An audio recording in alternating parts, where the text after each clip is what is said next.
আজকে শিখব পঞ্চম শ্রেণীর শিক্ষার্থীদের জন্য এক কথায় প্রকাশ। তাহলে চলো শুরু করি।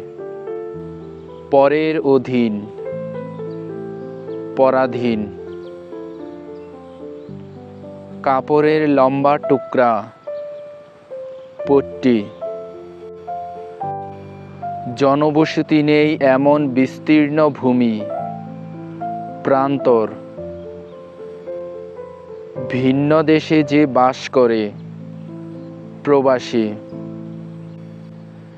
সাদরে গ্রহণ, বরণ।